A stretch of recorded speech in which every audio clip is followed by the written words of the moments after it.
Hello, hello, bonsoir à tous. J'espère que vous voyez bien, que vous m'entendez bien. Est-ce que vous pouvez confirmer sur le chat? Ça serait super cool. Aujourd'hui, on se retrouve donc pour le premier live sur Twitch. Donc, c'est pas le premier live de l'école parce que avant on le faisait directement sur l'école samatsa.com. Là, on a décidé de se lancer donc sur Twitch pour essayer d'avoir un petit peu plus d'audience aussi grâce à Twitch et donc de finalement centraliser l'audience sur Twitch, sachant que Twitch est une super plateforme qui permet beaucoup de choses. Donc j'espère que ça vous plaît de se retrouver sur Twitch tous ensemble. Ceux qui c'est la première fois qui sont dans le live, bienvenue. C'est donc tous les mercredis à 21 h. Vous pouvez y avoir accès depuis Twitch ou depuis directement l'école samatsa.com. Donc samatsa.com, il y a énormément de features proposées, de services proposés, autant des cours, des analyses, des formations vidéo et bien évidemment les lives. Donc, bienvenue encore une fois. Et aujourd'hui, on va parler de finale de tour. Donc, la semaine dernière, on a fait la première partie des finales de tour. Comme vous pouvez voir dans le titre, c'est donc la partie 2 des finales de tour. Et la partie 1 est en rediffusion sur YouTube. Vous pouvez la trouver en cherchant Samatsa. Vous regardez la dernière vidéo YouTube. Et donc, ça sera la partie 1. Donc, qu'est-ce qu'on avait vu dans la partie 1? On avait vu vraiment les bases des finales de tour. Je vais faire un petit rappel des finales de tour. Donc, je vois personne connecté encore. Donc, je vais voir si vous êtes bien là avec moi ou pas. Qu'est-ce qui se passe? Enfin, si le live a bien commencé en tout cas. Je regarde. C'est quand même important. Si je fais tout le live et que je vois que vous n'êtes pas là, ça peut être embêtant. Ok. Salut, c'est Hugo. Ok, donc Hugo, il est là. En tout cas, Hugo, il est là. J'attends de voir les autres. Donc ça, il y a l'air quand même d'avoir en tout cas du monde. Du moins, on voit Hugo qui est juste là. Ok, donc on va continuer. Les autres, essayez de me saluer histoire que je vois qu'il y ait un peu du monde. Et ça sera super. Alors, donc, qu'est-ce qu'on a retenu donc du premier live? Le premier live, c'est donc, salutations, super. Salut Saf 313. Donc, la première partie des finales de tour, qu'est-ce qu'on avait dit? Déjà, ne pas échanger les tours lorsqu'on a du matériel en moins. Donc là, on va voir tout de suite dans cette position qui est affichée, est-ce qu'il vaut mieux échanger les tours ou ne pas échanger les tours? Mais dans 90% des cas, il vaut mieux ne pas éviter de se retrouver dans une finale de pion et j'avais montré pourquoi. La deuxième chose, c'est d'être actif avec sa tour, toujours avoir la tour active. Ça, c'est super important d'avoir la tour la plus active possible. Éviter de toucher les pions trop en finale de tour, c'est plutôt la tour qui va faire le travail. Et la dernière chose, c'est qu'on a vu finalement Philidor, on avait vu la défense de Philidor et on avait vu aussi un petit peu le début de Lucena. Donc, ensuite, on enchaîne.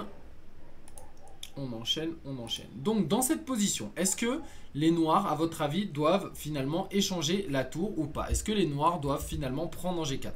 Donc, s'ils prennent en G4, ils vont finalement échanger les tours, se retrouver dans une finale de pions. Un pion de moins, est-ce que c'est une bonne chose ou pas? Je vous laisse allez, 30 petites secondes, le temps de regarder ça et en même temps je regarde qui est connecté, qui n'est pas connecté.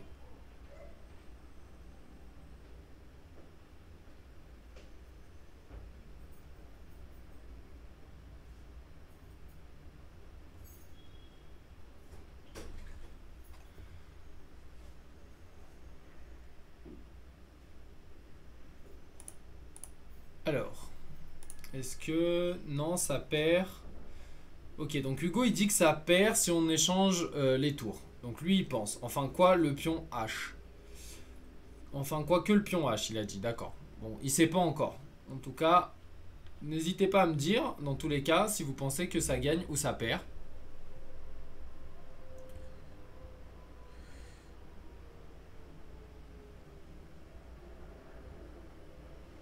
Donc, à votre avis, non, ça fait nul en fait, Hugo, il dit ok. Ok, et ben on va regarder ça ensemble. En effet, ça fait nul. Et donc, on va regarder ça tout de suite ensemble. Alors, qu'est-ce qui se passe? Tour prend G4, tour prend G4, prise G4, roi prend G4, roi là. Et il suffit de calculer, en effet, dans cette position. Donc, ça peut être, oui, ouais, roi F5, roi H6, roi E4, roi prend H5, roi D4, roi G5, roi C4, roi F5, roi prend B4, roi E6. Et le roi, il arrive à temps sur la case, qui est super important à obtenir lorsque c'est un pion A. Si on arrive sur la case C8 ou F8 si c'est un pion H, ça fait nul tout de suite. On va regarder ensemble, roi D7, roi B6, j'obtiens la case C8 et ça fait nul. Alors en effet, on n'a pas réussi à aller dans le coin, les blancs peuvent venir en A7. S'ils avaient une colonne supplémentaire à droite de l'échiquier après la A, ils pourraient évidemment bifurquer, mais là dans cette position, ils sont finalement bloqués et on fait nul très facilement de cette façon. Et si les blancs forcent, bah ça va finir par faire patte.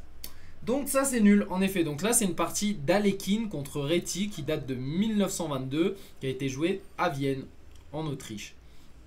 Donc on passe à la partie suivante. Et donc là on va regarder quelques exemples en tout cas de finales de tour où les tours peuvent s'échanger. En tout cas les deux premières, et on va regarder surtout des parties de champion du monde. Alors là c'est la seule, celle-ci qui n'est pas une partie de champion du monde, mais quand même du très fort triple champion de Russie Rubinstein qui a joué cette partie en 1909 à Saint-Pétersbourg contre Kohn. Donc là son adversaire a décidé d'échanger les tours dans cette position. Alors si on regarde bien, il n'y a pas de matériel en moins. Si on regarde bien dans cette position, on voit bien, on compte les pions, ça fait donc 1, 2, 3, 4, 5, 6 contre 1, 2, 3, 4, 5, 6. Donc on pourrait se dire, bon bah je vais faire match nul en rentrant dans la finale de tour. Mais en réalité, il aurait mieux fallu jouer un coup comme F4 et finalement activer sa tour d'une autre façon que de jouer en jouant peut-être roi là, non peut-être pas tout de suite parce qu'il y a tour là, mais roi là, essayer d'activer sa tour d'une autre façon, peut-être tour là, j'en ai aucune idée. Bon F4 pour empêcher que la tour vienne en H4, et là il y a de grandes chances de nul, en tout cas pour les blancs. Mais après tour C1, je vous laisse regarder un petit peu, je vous laisse encore une fois 30 secondes, histoire d'imaginer un scénario gagnant pour les noirs dans cette position.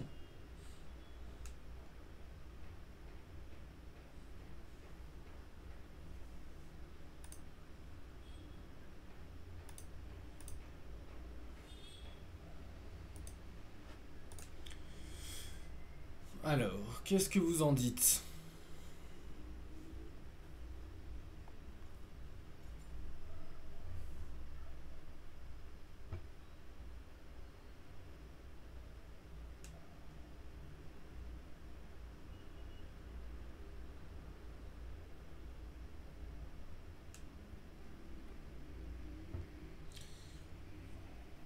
Ok, toujours pas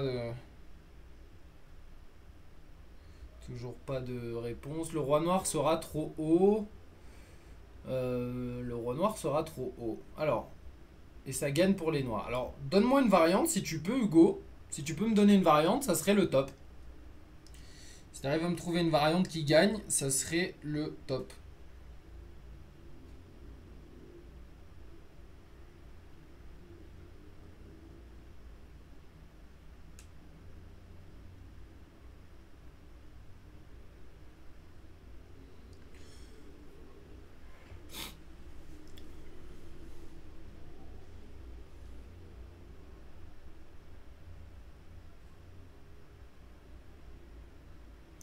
Ok. Donc tu dois sûrement l'écrire, ok, mais ça doit prendre un peu de temps, je comprends, on va voir. En tout cas, je vais te donner la réponse, on va voir. Donc là, on échange en effet, et au moins dis-moi à la limite la case où va le roi noir. À ton avis, quelle est la case où peut aller le roi noir? Donc si vous regardez la rediffusion, essayez de vous poser la question où va le roi noir pour gagner cette position.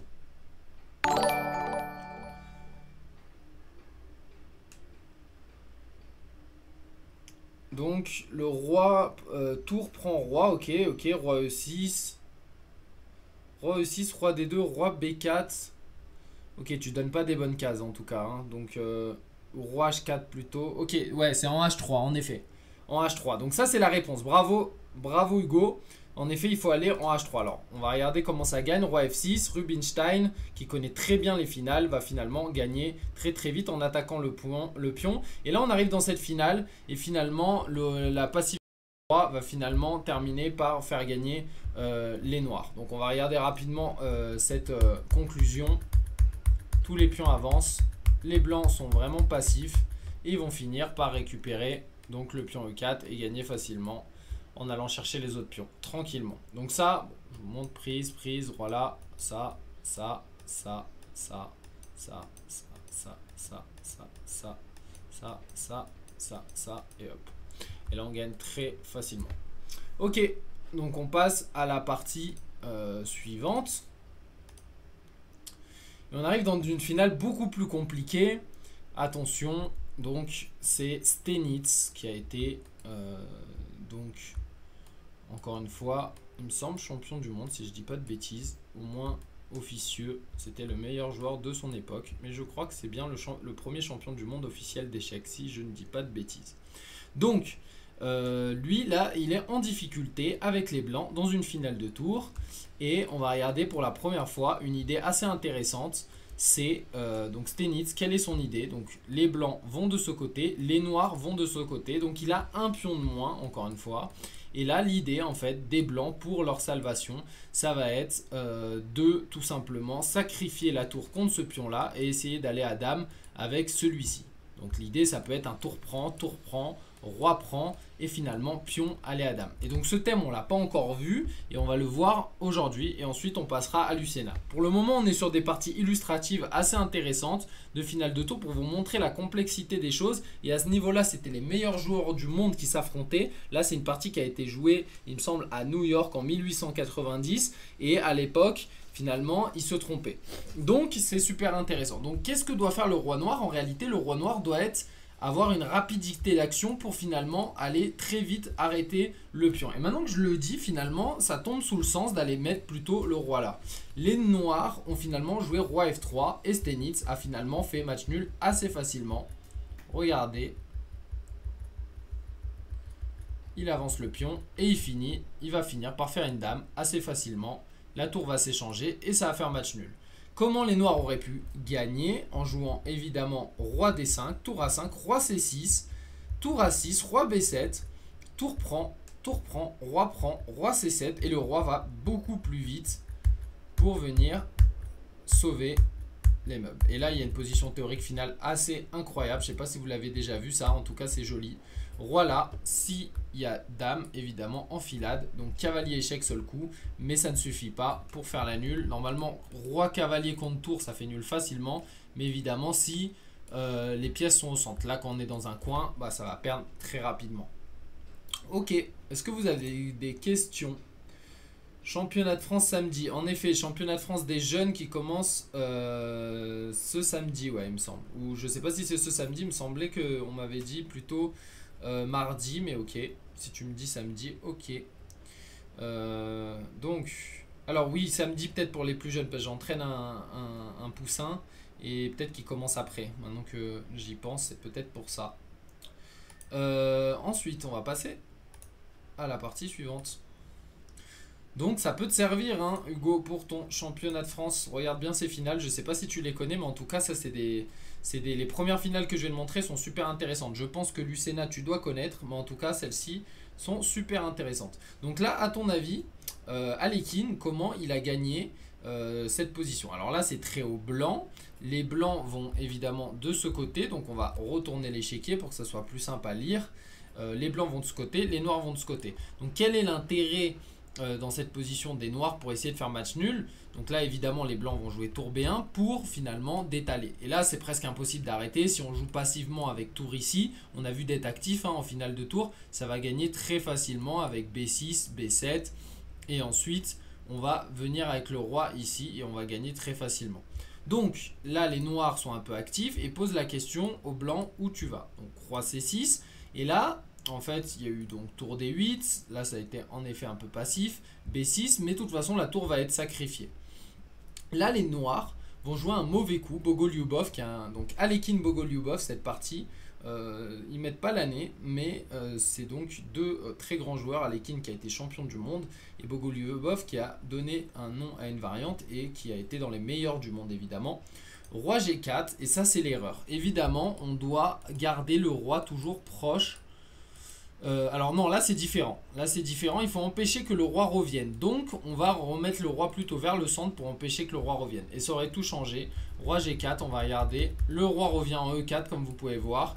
Et donc les blancs reviennent à temps pour arrêter le pion. Alors que si on était venu du côté E4, par exemple roi E4, B7, F5, dans ce cas-là, les blancs ne peuvent pas passer puisqu'ils ont le roi qui sont totalement bloqués par le roi noir, à la différence que quand il était sur la colonne G. Donc ça, encore une fois, gros avantage pour... non, pas gros avantage, les noirs sauvent la nulle dans cette variante, alors que si ils avaient dans la partie, ils ont perdu cette partie quand même. Donc ça change tout un résultat. Et toi qui parlais de championnat de France, du coup... Hugo, et bah forcément, un demi-point ou une victoire, ça peut tout changer. Donc il y a Cyril qui vient de nous rejoindre, génial. Epic Pantis, que je ne connais pas, ou alors pas ce pseudo. Et on a Vincent aussi qui nous a rejoint. Donc hello à tous, bienvenue dans ce live. On fait la deuxième partie des finales de tour. La première partie est en rediff sur YouTube. Et là, je montre des parties de champions du monde. Qui ont sauvé des parties finalement perdantes souvent, ou voilà. Maxime, ok, salut Maxime. Alors, on enchaîne avec la finale suivante. Alors là, très intéressant, encore une fois, Botvinnik, qui a été champion du monde aussi, qui joue à Vienne contre Löwenfisch et qui va perdre cette finale. Donc Löwenfisch qui est assez content, surtout que... spécialiste des finales, hein, Löwenfisch, et qui gagne cette finale, mais de la meilleure façon possible. Évidemment, il va... Alors, si on regarde bien, là, l'idée, encore une fois, des noirs, ça va être sûrement de sacrifier leur tour contre ce pion-là, lorsque le roi va aller aider la tour pour aller à dame, et prendre ce pion et avancer. Donc, qu'est-ce que veut faire les blancs? L'idée, c'est de totalement virer le roi noir le plus vite de ce pion F. Donc, tour B6, bien joué. Et là, on voit qu'au final, il coupe le roi. Couper, ça veut dire empêcher le roi de changer de colonne ou de rangée. Donc là, il l'a coupé de façon horizontale et le roi ne peut plus monter horizontalement. Donc, il va avancer et on voit bien que les blancs vont finalement perdre le pion F4 comme prévu. Mais avec leur organisation et le roi qui est coupé, magnifique, ils vont finalement réussir à empêcher la dame. Et là, on va tout simplement gagner le pion très facilement. Donc ça c'est vraiment très très joli cette finale. Et les finales de tour, on voit bien avec ces exemples là que c'est tout un art à maîtriser. Je sais pas ce que vous en pensez vous, n'hésitez pas à me dire dans le chat quel est votre niveau de finale. N'hésitez pas à me dire bien, vraiment débutant ou un crack. Voilà, est-ce que tout ça, ça vous parle ou pas? Donc là, on va partir sur des choses beaucoup plus théoriques. Là, c'était vraiment pour vous motiver à travailler les finales parce que vous pouvez voir que, honnêtement, un résultat, un match nul, un gain, vous pouvez passer d'un résultat de gain à perte, oui, en un seul coup, en une seule erreur. Et les finales, c'est finalement hyper passionnant et c'est aussi important de travailler les finales que les ouvertures. Donc, on va passer au pont de Lucena. Alors le pont de Lucena, qui connaît le pont de Lucena? N'hésitez pas à me mettre dans les commentaires. Qui connaît le pont de Lucena?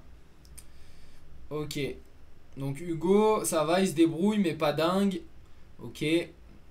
N'oubliez pas que le meilleur joueur français, Maxime Vachier-Lagrave, c'est un crack en finale. C'est pour ça qu'il est aussi fort aussi, c'est que c'est un monstre en finale. Quand il arrive en finale, il est super content. C'est pour ça qu'il est aussi fort.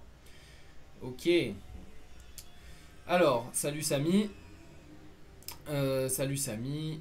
Yes. Ok, donc on continue. On continue et on va regarder le pont de Lucena. Et donc Cyril, ah oui, ok, ça c'est la réponse à ma question. Cyril connaît le pont de Lucena. Ok Cyril, puisqu'il l'a enseigné. Alors, tour à 1. Tour à 1, tour à 1, tour à 1.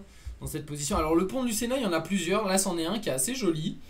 qui n'est pas le classique, hein. Dans cette position, on pourrait essayer tout simplement de jouer un truc comme tour ici, tour F4, ça gagne facilement avec le pont de Lucena classique, mais je vais vous en montrer un autre. En tout cas, le livre des finales de tour que j'étudie, il vous en montre un autre. Donc je vais vous montrer tour C1, donc le pont de Lucena avec le pion de promotion, et finalement on gagne de cette façon là. Je ne sais pas si vous l'avez déjà vu, en tout cas c'est toujours intéressant. Ok, enfin connaissez MDR, je connais sans maîtrise, pas à fond encore, tu dois trianguler, non.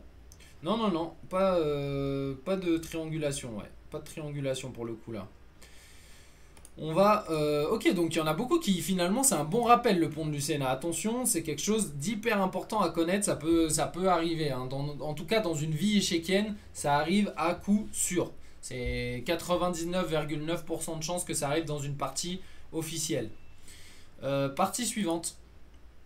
Donc là on est sur le pont de Lucena et on va vraiment jouer le coup typique. Donc là on va pas passer par cette méthode, mais on va finalement tout simplement jouer tour F4. Et ça c'est le pont de Lucena classique. Alors pourquoi sur la quatrième? En fait le roi va monter, va finalement zigzaguer entre les échecs, échec, échec, échec. Donc quand le roi sera en E6 sur un échec, roi D5, tour échec. Et quand le roi sera là, l'idée ça va être de bloquer, faire une sorte de pont, ça s'appelle. Je ne sais pas dans quelle langue ça a été inventé. En français, je ne sais pas si... Bon, un pont, voilà. Bon, un pont, ils sont tous sur la même rangée, comme un pont. Donc ok, tour F4, tour C1, roi E7, tour E1, roi D6, tour D1, roi E6, tour E1, roi D5, tour D1 et tour D4, et les blancs gagnent. Donc c'est vraiment très joli au final. On arrive à finalement se dépeutrer des échecs. Alors quelle est la différence avec Philidor? C'est que sur Philidor, n'oubliez pas que le roi, il est sur la case de promotion et ça empêche justement que le roi se cache. Donc là, la différence avec Lucena, c'est que le roi a réussi quand même à se cacher derrière le pion, mais là, où c'est qu'il va pouvoir s'en sortir? Parce qu'il a quand même pas beaucoup d'autres cases pour éviter les échecs. Mais on a cette tour là qui va servir de pont en fait, et donc c'est très joli et ça permet de gagner cette finale de tour. Donc ça c'est vraiment la base des finales après Philidor, super intéressant. On va partir maintenant sur des cas un peu plus particuliers, donc dans cette position. Alors comment on gagne celle-ci? Maintenant il faut regarder aussi la position du roi. Vous voyez là que le roi est beaucoup plus proche cette fois-ci du pion et c'est beaucoup plus difficile de gagner avec un pont cette fois-ci, puisque finalement quand la tour va, par exemple, je sais pas, nous si on arrive ici et qu'on a une tour ici, bah finalement on fera roi prend et le roi il est à côté du pion, donc il pourra jouer roi F7. Donc là dans cette position on peut pas jouer un coup par exemple comme ça. Disons que lui il joue ça, là on joue échec, ça, ça, ça, ça, ça, ça, pardon, ça, prise, prise, et le roi revient. Attends, et ça fait match nul. Donc là il n'y a pas vraiment de pont de Lucena dans cette position. Donc qu'est-ce qu'on va jouer dans cette position? Tout simplement on va jouer tour D1 dans cette position avec la menace tout simplement roi D7 et la tour empêche les échecs. Donc là on a une très bonne position. Finalement on va pas utiliser le pont de Lucena, mais on va se servir de notre tour pour pouvoir sortir et finalement faire une dame. Et là ça gagne tout de suite. Tour E1 aussi, ça marche très bien dans cette position avec l'idée roi là, roi là, roi là, roi là, roi là, et en fait on va tout simplement faire dame. Donc par exemple je sais pas, le seul coup qui peut nous embêter évidemment c'est tour là, mais là on retomberait dans un pont de Lucena, roi descend, et là on peut jouer tour G4 et c'est un pont de Lucena comme on a déjà vu. Là le roi est beaucoup plus loin et c'est beaucoup plus facile de faire un pont de Lucena. Par contre sur roi F6, bah évidemment on joue tout simplement roi là et on gagne tout de suite au prochain coup.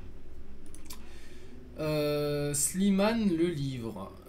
Ok, quelle est ta question? Du coup, je ne comprends pas. Est-ce que tu peux me reformuler un petit peu mieux, Cyril? Je connais sans maîtrise, pas à fond encore. Ah oui, Silman, pardon, pas Slimane. Silman, le livre, point d'interrogation. Je sais pas. Est-ce que tu peux reformuler ta question? Je sais pas si ils en parlent dans le livre, mais en tout cas, reformule-moi ta question, s'il te plaît. Alors, on va passer du coup au diagramme suivant.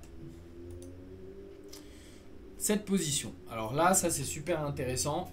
Encore, j'ai vu une partie, je crois, il n'y a pas longtemps sur chess.com. Alors maintenant, ça doit faire un petit moment quand même. Ça va faire peut-être un an. Entre deux très forts joueurs et les blancs étaient complètement gagnants. Enfin, il y avait un des deux camps qui était complètement gagnant. Il a fini par rentrer dans cette finale. Et donc cette finale, en fait, ça s'appelle la finale du grand côté. Donc pourquoi le grand côté? Est-ce qu'il y en a qui connaissent cette finale, en tout cas dans les spectateurs? J'attends vos réponses. Est-ce qu'il y en a qui connaissent cette finale dans les spectateurs?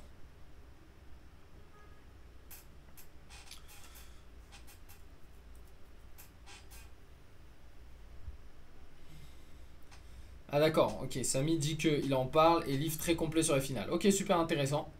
Merci de ton retour. Ok Cyril, pas de souci. Alors, j'attends vos réponses. Est-ce que vous connaissez cette finale?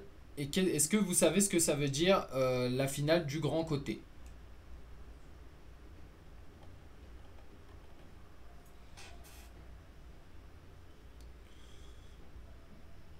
Ok, pas de réponse pour le moment. Donc après, il y a toujours un... Ok, non. Ok, alors, la finale du grand côté, en fait, à quel moment c'est un grand côté ou un petit côté?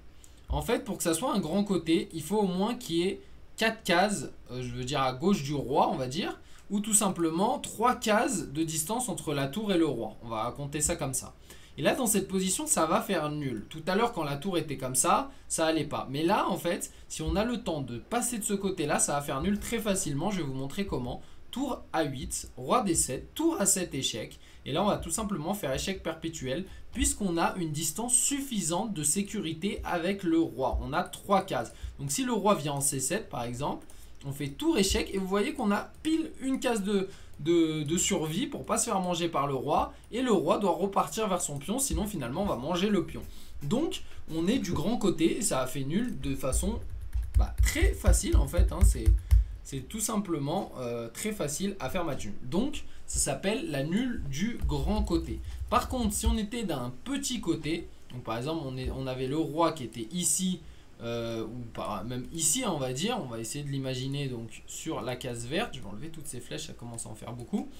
On a le roi noir sur cette case et la tour donc ici de l'autre côté. Là on serait sur le petit côté, pourquoi? Parce qu'après échec, bon du fait qu'il y ait la tour aussi, mais disons juste avec le roi, échec, roi F6, échec et roi G7 et là on n'aura pas assez de distance. D'ailleurs on va voir un exemple juste après si ça vous embrouille. C'est très intéressant quand même d'expérimenter l'exercice des échecs à l'aveugle, mais on va le regarder en partie. Alors, donc là, bon là c'est un cas très particulier. Encore vous avez vu tout à l'heure la tour était placée ici, la tour est ici. Et là cette fois-ci c'est les blancs qui vont gagner malgré le fait qu'on soit du grand côté. Je vais vous montrer comment. Tour A8, roi D7, tour A7, tour C7. La tour vient intercepter l'échec tout simplement. Et donc après tour prend C7, roi prend, roi F7, roi D7, ça gagne pour les blancs. Partie suivante, alors là c'est un tout petit peu différent, la tour elle est sur la colonne C encore une fois, mais elle est avancée en C6. Et là ça va tout changer dans cette position, tour A8, roi D7, et là il y a un très bon coup qui est jouable pour les noirs, qui n'est pas jouable quand la tour était ici, c'est roi F7. Évidemment pas tour A7, hein, sinon il y a tour C7, mais roi F7 avec tout simplement la menace tour A7 maintenant. Et la tour, en fait le fait qu'elle soit en C6, ça dessert les blancs. Pourquoi? Parce qu'il n'y a pas d'échec ici. Alors que si la tour elle était, bon évidemment parce que les noirs prennent, mais si la tour était en C1, il y aurait tour F1, ce qui écarte le roi noir. Et finalement on peut aller à dame avec les blancs. Donc si la tour était là, ça gagne pour les blancs. Si la tour est donc en C6, ça fait encore un deuxième cas particulier dans le coup particulier. Enfin, dans la variante particulière. Donc, voilà. J'avais dit, en gros, si la tour est un peu, c'est-à-dire en F, en E, en G, enfin plutôt, ouais, voilà. En F, on avait vu, ça fait nul, grand côté classique. En E, à mon avis, ça doit gagner quand même, en fait. Je ne vais pas dire de bêtises parce que du coup, la tour défend le pion. Mais en F, personne défend le pion, ça fait nul, classique. En C, bon, ça gagne pour les blancs, on vient de voir pourquoi. Mais en C6... qui est un cas très particulier, ça fait nul. Donc voilà. Donc ça c'est intéressant de se les apprendre par cœur. Moi je m'inspire du livre de du coup Löwenfisch et Rubinstein sur les finales de tour. Donc si vous voulez le commander, c'est un livre qui est super, bon, c'est sur les finales de tour basiques. Voilà, donc ça c'est le début. Que dire de plus? Et ben c'est tout pour cet exemple là. Est-ce que ça va pour vous déjà? Est-ce que ça vous plaît? Est-ce que vous sentez que c'est à votre niveau, c'est un peu trop dur? Essayez de me faire un petit peu des retours, ça m'intéresse en tout cas. Est-ce que ça vous plaît déjà? Ça c'est super important. Essayez de me faire quelques petits retours. Est-ce que vous sentez que vous apprenez des choses En tout cas, ça c'est vraiment des bases en finale et je pense que ça peut faire du bien à n'importe quel niveau, hein. Honnêtement, même à quelqu'un à 2200, ça peut finalement lui faire un bon rafraîchissement parce que j'en connais beaucoup des joueurs à 2200 et qui sont vraiment nuls en finale. C'est vrai que ça, si vous êtes fort en finale, vous aurez forcément un avantage sur beaucoup de vos adversaires parce que c'est vrai que les finales, c'est pas quelque chose qui est beaucoup travaillé, il faut dire la vérité, hein. C'est pas très sexy. Donc Hugo, il aime bien, ok, cool. J'ai déjà un premier retour, ça fait plaisir. Donc on va avancer.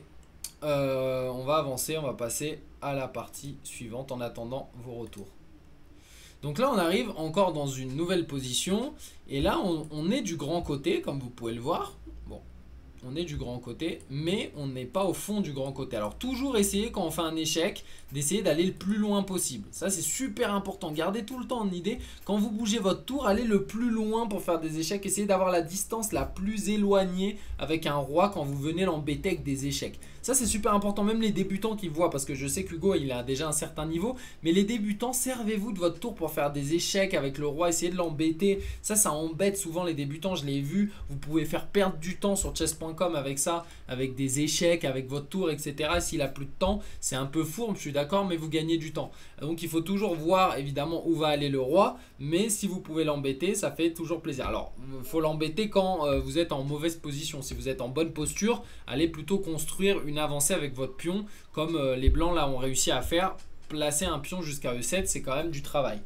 Donc là les noirs font tour B8, mais en fait c'est comme s'ils étaient du petit côté. Pourquoi? Parce qu'ils ont que 2 cases de distance avec le roi. Donc là finalement ça va gagner très facilement en jouant roi D6 ou même roi D8, hein. Bon, on va regarder roi D6, tour B8, roi C7, tour A8, et c'est là qu'il faut être très précis. Je vous laisse chercher un petit peu dans cette position en attendant que je lis les retours. Donc Samy, très intéressant, a beaucoup travaillé avant de maîtriser. En effet, il faut quand même bien travailler ça. C'est pas du jour au lendemain qu'on le maîtrise, mais en le travaillant un petit peu, ça arrive.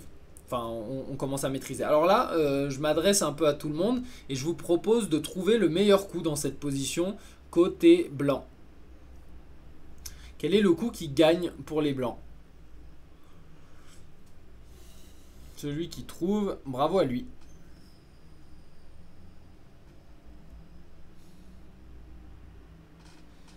Donc il y a toujours un petit délai, je pense, hein, avec quand je parle et quand vous recevez la transmission. Donc c'est normal que je ne vois pas encore de commentaires et puis il faut que vous réfléchissiez un petit peu dans tous les cas. Mais voilà. Donc encore une fois, pour ceux qui ne savaient pas et qui sont arrivés après, ce live est donc dans le cadre de l'école d'échecs Samatsa. Donc vous pouvez y accéder via samatsa.com. C'est totalement gratuit de s'inscrire. Après, il y a des services qui sont payants, mais il y a beaucoup de services qui sont gratuits, notamment des formations gratuites depuis la bibliothèque de formation. Vous avez juste à rentrer votre mail sur samatsa.com. Voilà, en attendant que j'ai les réponses, je vous parle donc un petit peu de cette école. Donc juste déjà en envoyant votre mail, c'est cool parce que vous aurez toutes les nouvelles de l'école par mail une fois par semaine. J'envoie une newsletter avec toutes les infos à savoir, la rediff des lives. De toute façon les lives c'est tous les mercredis à 21 h. Normalement ça ne change pas à part exception. Et il y a des nouveautés, des articles qui sont écrits, des articles de blog. Qu'est-ce qu'il y a d'autre? Des problèmes, etc. Alors, donc tu sais pas? Hugo il me dit alors. Est-ce que tu as trouvé? Est-ce que tu as trouvé Hugo? Non, pas trouvé. Ok, personne l'a trouvé. Donc c'est pas grave. C'est pas si simple, mais je pensais que quelqu'un allait trouver quand même. Donc Hugo, attention, si tu es en championnat de France, Hugo qui va commencer le championnat de France ce samedi, on l'encourage, mais s'il arrive dans cette finale, au moins il pourra nous remercier, puisqu'il ne sait pas comment gagner cette finale. Et en fait, c'est assez joli le coup. C'est... Attention, personne encore m'a répondu. Ok, donc c'est tour A1. Tour A1, en fait, le coup tour A1, très joli. C'est donc une déviation de la tour. En fait, sur tour prend A1, tout simplement, on va faire dame. Vous allez me dire, ouais, mais pas obligé de prendre, hein. Ok, qu'est-ce qu'il fait alors? Tour 8. Ok, roi D7. Et c'est déjà fini. Est-ce que vous êtes d'accord avec moi? Donc tour A1, incroyable comme coup, très joli. et ça va gagner tout de suite, tour A1. Alors que si on joue tour E1, bah les noirs jouent roi F7 et là ça fait nul par contre. Là on peut plus rien faire. Donc attention. Et il n'y avait pas d'autres coups. Hein. Si on jouait autre chose que tour A1, ça faisait nul en fait. C'est vraiment le seul coup tour A1 dans cette position. Je mets l'ordi pour confirmer ce que je dis quand même. Ouais, en effet. D'accord. Donc on va passer. Petite finale au calme, nous dit Kélian. Salut Kélian. Ouais, petite finale au calme justement. Petite finale de tour. On va voir ton niveau aussi en finale de tour. Qu'est-ce que t'en penses? Alors, diagramme 22. Donc là, les noirs sont sur un petit côté hein, dans cette position. Mais finalement, vont réussir à s'en sortir. Parce que même en essayant de se décaler... Alors, regardez bien la finale précédente. On la refait rapidement. Vous voyez la différence entre les deux? Il y a une colonne qui a été changée. Hein. Donc, tour B8, roi D7, échec, roi D6, roi 1. Je passe en A8. Mais il y a le seul coup tour A1. Par contre, si on passe dans la partie suivante et qu'on a un côté qui est énorme, là on se rend compte qu'on a quand même beaucoup de place. Hein. Donc on peut jouer échec, roi là, échec, roi là, tour C8, roi D7, tour B8. Et là, évidemment, il y a encore la même idée, tour B1. Mais là, je peux jouer tour A8. Et là, ça change tout. Parce que finalement, si je joue tour A1, tour B1. Enfin, tour A1, tour B8. Donc tour B1, tour A8. Et ça fait match nul. Et tu vas me dire, oui, mais pourquoi je joue pas roi là? Eh ben, il y a échec. Et là, on a encore une fois du grand côté. On a assez de cases de distance avec le roi. Alors là, il n'y en a que deux en effet. Mais si on regarde bien, ça va pas changer grand chose. On peut pas aller ici, on peut pas aller ici. Et donc, on a assez d'espace. Il n'y a aucun souci. À cause du fait qu'on a un énorme côté. Donc si on a cet énorme côté, évidemment, on va passer de ce côté-là. On va faire des échecs latéraux. Donc quand le pion est autant avancé, évidemment, ça ne sert à rien de faire des échecs comme on a vu. On va se prendre des ponts de Lucena. En tout cas, du côté défenseur. Est-ce que jusque-là, ça va? Tout va bien, j'espère que vous apprenez des choses. En tout cas, je pense que oui, hein, parce que honnêtement, c'est pas des finales... Enfin, c'est des finales élémentaires, évidemment, mais c'est pas tous les jours que vous voyez ça. Ok, donc on continue. Donc, tour H8. Là, dans cette position, les noirs essayent finalement de faire nul. Mais là, on a déjà vu, sur un petit côté, il n'y a pas de moyen de faire nul. Évidemment, là, on est dans une position classique. Voilà, avec le roi qui est pas très loin, qui attend que ça de venir, mais sur un petit côté, bon, ça va gagner très facilement. Et donc, au revoir les noirs. Ok, partie suivante. Donc, petit côté, ça ne marche pas. Là, dans cette position, petit côté, mais avec une tour qui est placée bizarrement. Est-ce que ça gagne? Parce que bon, si la tour est en G1, ça gagnerait très facilement. Évidemment, encore une fois, avec les échecs, les choses comme ça. Là, on évite évidemment de mettre la tour passive. Là, elle est passive cette tour au final. Parce qu'elle est bloquée un peu par le pion et elle ne peut pas facilement attaquer le roi. Donc, jamais mettre la tour en position passive. Alors,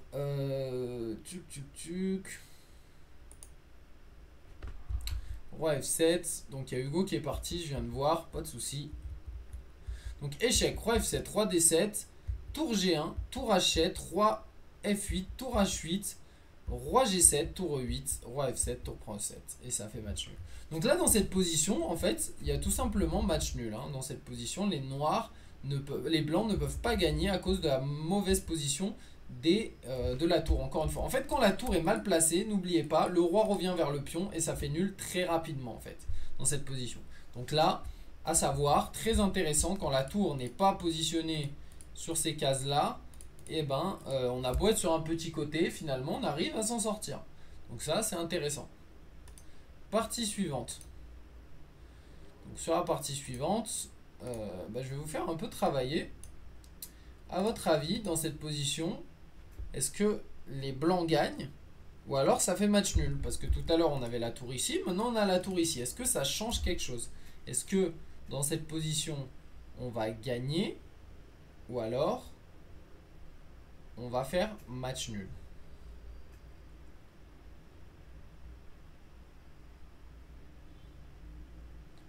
Les blancs gagnent-ils avec la tour en G6 ou ça fait match nul? Essayez de me dire pourquoi.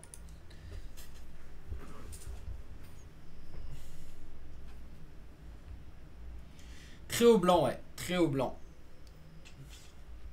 Pardon, très au noir, excuse-moi. Donc t'as bien fait de poser la question. Donc c'est au noir de jouer.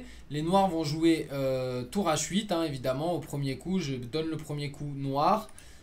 Et c'est donc au blanc de jouer maintenant dans cette position, en effet. T'as bien fait de me poser la question parce que j'avais mal précisé.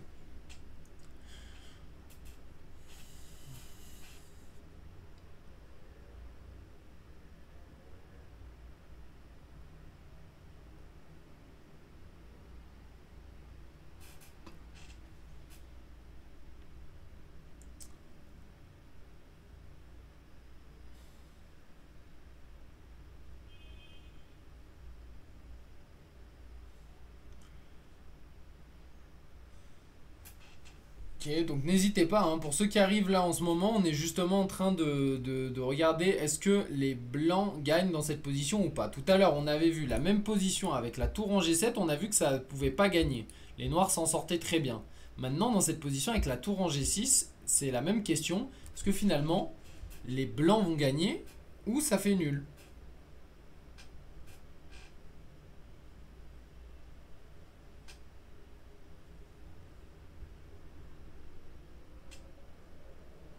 Je sais pas. Ok, mais au moins t'es honnête. Ok Vincent, donc on va calculer. Quand tu sais pas, tu vas me dire, oui bah alors je fais comment si je sais pas? Tu calcules en final. Bon, t'as pas, soit tu connais, soit tu calcules. Ok. Donc là dans cette position évidemment, les blancs vont jouer roi F7 pour pousser à dame. On est totalement d'accord. Donc là, il n'y a pas 36 000 coups pour les noirs si on regarde bien. Quelle est l'idée? On avait dit quand la tour ne peut pas revenir ici, c'est de me donner au moins le coup noir là de défense. Donnez-moi le coup noir de défense. Évidemment, ça va être quoi à votre avis? C'est de me donner le coup noir de défense. Si vous avez un peu compris ce que je dis, vous devriez trouver le coup noir. Puisque la tour n'est pas bien placée. Donc là, les noirs en profitent en jouant quel coup à votre avis? Allez, je vous laisse 30 secondes. Le temps que ce que je dis arrive à la transmission.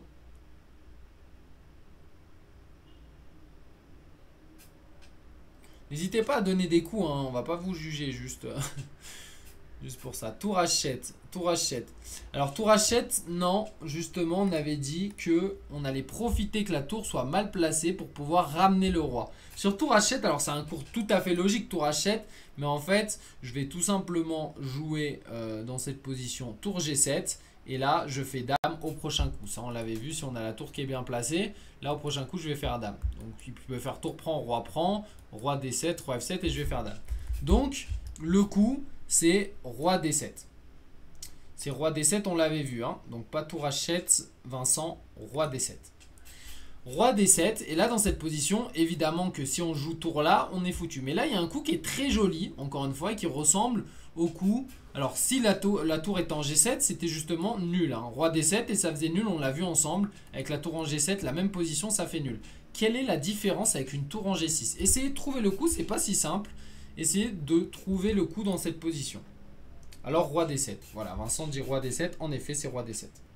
Là maintenant, comment les blancs jouent à votre avis dans cette position? Alors on pourrait dire c'est nul, hein, mais là, il y a un coup pour les blancs qui permet quand même d'embêter les noirs. Je vous laisse chercher encore une fois.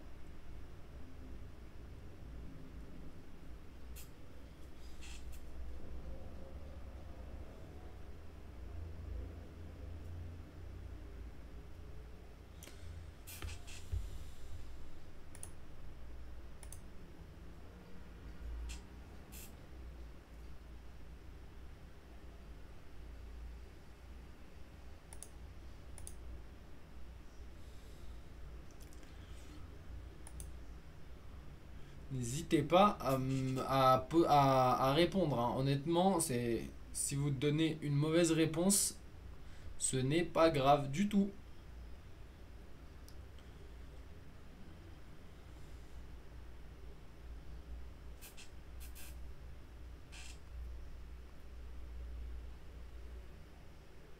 Ok, bon, je vais donner la réponse dans tous les cas.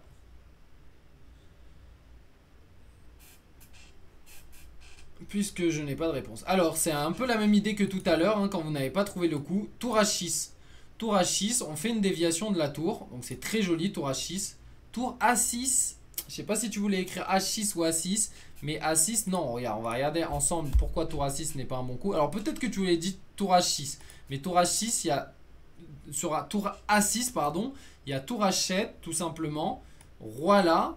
Ah oui, en effet, sur tour prend, il y a quand même tour là. Donc ça peut être intéressant, en effet, c'est pas si débile que ça. Mais en fait, je vais faire un échec perpétuel. Échec. Échec. Échec. Et sur roi G7, tout simplement tour là. Et là, par contre, ça fait nul.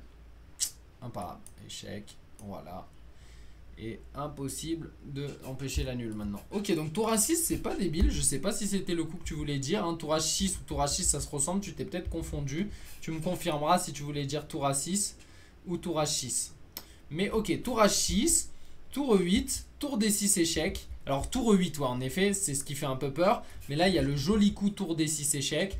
Roi prend D6, roi prend E8. Et là, évidemment, on a l'opposition. Et donc, on va finalement aller à dame très facilement dans cette finale. Donc là, ça fait nul. Ok, je voulais voir un petit peu comment vous réfléchissiez sur cette finale. Donc, ok, c'est intéressant quand même. Il y a eu des idées intéressantes. Merci Vincent, en tout cas, pour la participation. On passe au prochain diagramme. Et d'ailleurs, on a bien avancé. Il ne nous reste plus que 3 diagrammes. Donc, on va peut-être un peu ralentir. Et sinon, on terminera un peu avant. Donc, c'est le deuxième chapitre du livre. Alors, donc là on est sur un grand côté, mais qu'est-ce que ça va changer d'avoir... bon, pour moi ça c'est nul tout de suite. Hein. Tour A8, roi D7, tour A7, roi D6, tour A6, roi C5, tour A8, roi C6, roi G7, tour A1, tour B8, roi C7 et les blancs gagnent. Alors, qu'est-ce qui s'est passé? Pourquoi on est du grand côté et on n'a pas réussi à faire match nul? Roi D6, tour A6, roi C5. Ah d'accord, ok, j'ai compris. Le roi est en G8. Bon, même moi, vous voyez, ça me fait un rappel. En G7, ça fait nul très facilement. Mais il ne faut surtout pas avoir le roi en G8. Donc il vaut mieux avoir le roi en G7 ou en G6, ça fait match nul sans aucun souci. Mais avec un roi en G8, ça change tout parce que regardez, roi C5. Là, dans cette position, on pourrait dire, bah, je joue tour E6. C'est l'idée en fait de base pour empêcher que j'aille à dame. Mais là, maintenant, il y a tour F8 échec, roi là et dame. Et ça fait mal. Alors attention, il faut que la tour soit placée en F, encore une fois, pour que ça gagne avec tour F8. Si la tour était placée en H, le roi peut être en G8, ça change rien du tout au schmilblick. Il y aurait eu tour E6 tranquillement et ça fait match nul. Mais là, c'est avec la tour en F1, donc très intéressant. Et on va retomber dans un diagramme qu'on a déjà vu, en réalité, c'est assez joli. En fait, on regarde ensemble, roi C5, tour A8, roi C6, le roi vient en G7. Et là, on va profiter du fait que c'est à nous le trait. Si c'est au noir le trait, ça faisait nul, hein, évidemment, très facilement. Mais là, dans cette position, avec tour A6 échec. Mais là, on va jouer donc, le coup tour A1, tout simplement. Tour B8, roi C7. Et les blancs gagnent très facilement dans cette position. Donc très joli, hein, très joli ça. Hein. Très joli. Donc Vincent confirme qu'il voulait dire tour A6, ok. On enchaîne.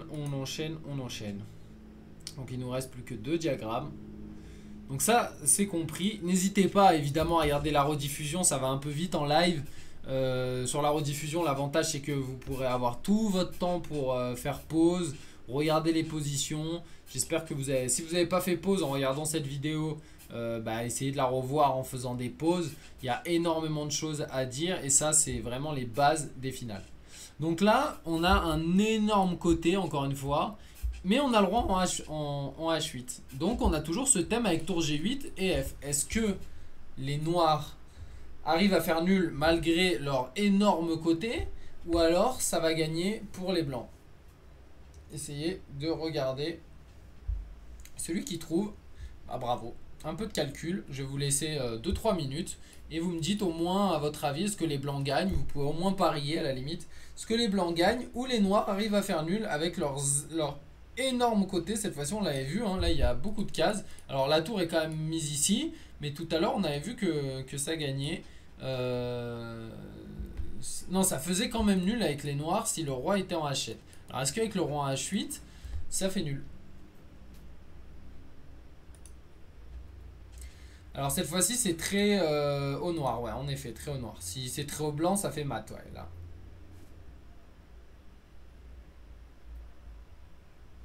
Ok, donc Epic Pantis qui dit que il fera ça, bah tant mieux, tant mieux. Ça, c'est sûr que ça va te servir. Bon, après, il y a plein d'autres finales, les finales de pions, etc. Là, on voit les finales de tours. Mais déjà, regarde la rediffusion de la partie 1. C'est déjà les bases. C'est les bases les plus importantes. Activer ces tours. Ne pas échanger les tours quand on a un pion de moins. Mais là, on a révisé un petit peu ça en début de live. Donc, déjà, avec ces deux vidéos, tu verras que tu perdras beaucoup moins de finales de tours, en tout cas. Là, c'est finale exclusivement de tours. Mais c'est toujours intéressant de garder une tour. Dès qu'on sait qu'en finale de tour, on est à l'aise, on essaye toujours de garder une tour. Et c'est déjà beaucoup mieux.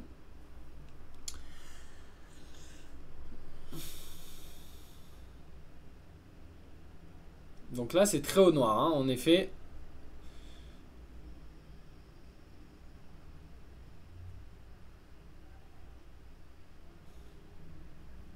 Bon, si le live vous plaît, n'hésitez pas à le recommander à vos groupes, à vos amis, dire aujourd'hui j'ai vu un live, c'était super, c'est de la valeur que je donne toutes les semaines gratuitement. En fait, pour que ce live vit, évidemment, il faut que vous soyez là, sinon il n'y a pas d'intérêt. Donc là, ça me fait plaisir en tout cas d'avoir eu au moins une dizaine de spectateurs qui est passé aujourd'hui. C'est normal, c'est une première sur Twitch. Ça prend du temps à être connu et du coup c'est un travail de longue durée. En tout cas moi c'est un plaisir pour ceux qui sont venus de vous compter parmi nous. C'est un travail de longue haleine de créer une communauté sur Twitch. Mais si vous aimez le contenu, vous inquiétez pas, je continuerai de vous donner de la valeur. Mais si vous voulez me remercier, vous avez juste à me recommander et faire venir plus de vos amis du monde sur le Twitch, sur le live. Et du coup, on sera une plus grande famille, ça sera toujours plus intéressant. N'hésitez pas aussi à me soumettre des thèmes que vous voulez voir, si vous voulez me voir blitzer, si vous voulez me voir faire d'autres choses, on essaiera de le faire. Là, pour le moment, c'est des thèmes assez pédagogiques qui vont vous permettre de progresser. C'est un peu moins du divertissement que certaines chaînes. Donc du coup j'essaye de me concentrer sur vous faire progresser, surtout que je le publie ensuite sur YouTube. Et vu qu'on est une école, on est plus concentré sur l'enseignement que le divertissement. Mais ça n'empêche pas qu'on peut faire évidemment du divertissement de temps en temps. Alors, donc pas de réponse pour les noirs, vous avez calculé un petit peu. On va encore faire les coups forcés, on va voir, donc tour B8 c'est forcé, sinon on va avoir des soucis. Hein. Roi E7, donc là on a sorti le roi pour éviter évidemment le mat. Donc là on menaçait mat avec les blancs, donc tour B8 c'est totalement logique. Tour B7 on vient harceler le roi, sinon de toute façon il y a la dame, c'est encore obligatoire. Donc là les blancs vont finalement jouer roi F6, donc on va voir comment ils s'en sortent. Tour B6. Roi F5, donc apparemment c'est le bon coup, on s'écarte du pion, encore une fois c'est l'idée, et maintenant on va menacer tour G8. Et là c'est joli en plus en F5, c'est que tout simplement la tour ne peut rien faire à part continuer à faire des échecs. Tour B5, roi G6. Ok, on ne sait pas encore ce que font pourquoi les blancs font cette manœuvre. Roi H5. Tour H6, alors ça c'est incroyable comme coup. L'idée c'est de faire patte sur roi prend, tout simplement patte. Mais les blancs vont tout simplement jouer roi G5. Et là sur tour G6, roi F5 et c'est fini. Et c'est très très très joli. Donc comment auraient pu jouer les noirs? Tour B5, roi H6, tour B6 et ça fait nul. Donc il ne faut pas s'enflammer tout de suite en jouant tour H6 qui est très intéressant mais va gagner pour les blancs. Pour faire nul dans cette position, il faut continuer à faire échec en fait. Et en faisant échec, ça va finalement, tout simplement, on n'a pas vraiment de soucis dans cette position.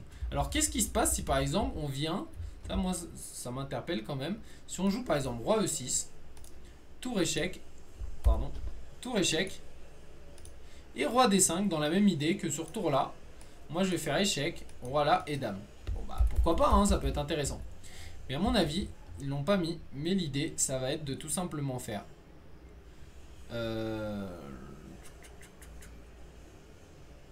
tour là.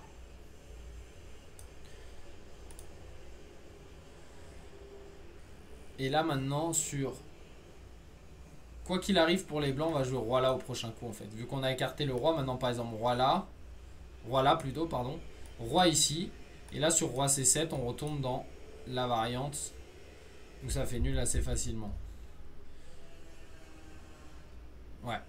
Ça, et là on est du grand côté, ça fait nul. Donc ça fait nul, ok, de ce côté-là. Par contre, là où c'est le plus intéressant, c'est si le roi part de ce côté-là. Mais ce qui est joli, en fait, c'est qu'il y a un patt.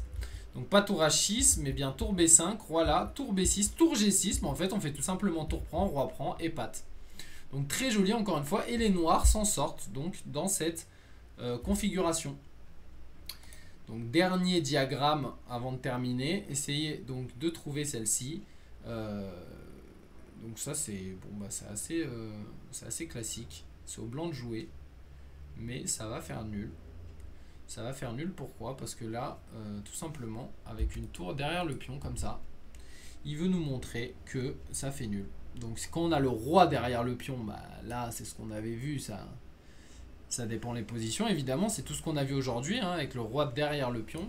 Mais si c'est une tour qui est derrière le pion, bah, alors là, ça fait nul, mais vraiment de la façon la plus simple possible, hein, que vous le sachiez. Échec, échec, échec, échec tout le temps. Et pas vraiment de problème dans cette position. On va tout le temps faire échec. Et si le roi commence à s'approcher, on n'a pas vraiment de problème non plus, hein. Échec, voilà, échec, voilà. Et je repars ici tout simplement. Donc si le roi il se rapproche, bon, je peux même jouer roi là, je pense, tout simplement. Alors faut pas aller trop loin, sinon il peut avoir des problèmes. Mais non, on joue juste avec la tour en fait, tout simplement. Hop. Et vraiment, zéro problème dans cette position. Donc quand la tour est derrière le pion comme ça, on fait nul très facilement. Alors ça c'est très connu, hein, dans les finales de pion, quand il avance son pion avec la tour derrière, c'est une mauvaise chose. D'ailleurs, dans les finales de tour, il faut toujours savoir que quand un pion avance, la tour elle sera toujours mieux placée en l'appuyant derrière le pion. Ça veut dire que si c'est le pion C, ça serait 1000 fois mieux d'intervertir la position des tours. Si la tour noire était ici et la tour blanche ici, les blancs gagneraient très facilement avec roi là, puis roi D7 ou roi C6, roi B7, tellement facilement. Pareil, avec une tour de côté, bah, c'est la deuxième meilleure défense. Et ensuite, la meilleure attaque ou défense, en tout cas, enfin la meilleure attaque du côté blanc, c'est évidemment donc d'avoir la tour ici. La pire, c'est d'avoir la tour en attaque, en tout cas, de l'autre côté du pion. Ça, c'est pas bon. La tour, en plus, plus le pion avance, moins elle est active, puisqu'elle est moins active de façon verticale. Donc, ça, c'est un calvaire pour les blancs, cette finale. Voilà, voilà. Ok, il faudra que je regarde ça en rediff. Oui, oui, bien sûr, c'est pas du jour au lendemain qu'on maîtrise les finales de tour, ça prend un peu de temps évidemment. Ça c'est les bases, donc honnêtement je vous conseille vraiment de regarder ces 2 vidéos YouTube sur les bases, donc c'est introduction sur les finales de tour, donc en fait c'est les bases des finales de tour. Là les 2 chapitres qu'on vient de voir c'est vraiment les bases de base. Si vous connaissez ça, vous avez déjà un niveau on va dire 1500 en finale déjà. Et vous verrez qu'il y a beaucoup de gens, même à 2000, qui n'ont pas ce niveau 1500 en finale. Pourquoi? Parce que c'est pas populaire. Je sais pas, les finales, c'est pas très populaire. Alors après, ça va dépendre des pays peut-être, hein. Je sais pas si les Russes connaissent tout ça. Il faudrait aller en Russie et leur demander dans les parcs ou voilà, sur les groupes Facebook russes. Mais voilà. Bon, et ben ça va être tout pour ce soir. J'espère que ça vous a plu. N'hésitez pas à m'envoyer des petits messages d'encouragement pour me dire si ça vous a plu, tout ça. Je vais arrêter le live donc dans quelques minutes. Et puis voilà, bravo pour le premier live, merci. On continue comme ça. De toute façon, la semaine prochaine, on se retrouve. N'hésitez pas à en parler à vos amis. On va essayer de faire grandir ce nombre. Petit à petit, ça c'est sûr que ça ne sera pas du jour au lendemain, mais si on donne de la valeur, et ben, petit à petit les gens viendront. Voilà, et ben, c'est tout ce que je voulais vous dire pour ce soir. Je vous souhaite une excellente soirée et on se retrouve très très bientôt. Restez connectés, n'hésitez pas à vous inscrire sur samatsa.com pour ceux qui ne sont pas encore inscrits, et la rediff sera sur YouTube ces prochains jours. Voilà, à bientôt, salut.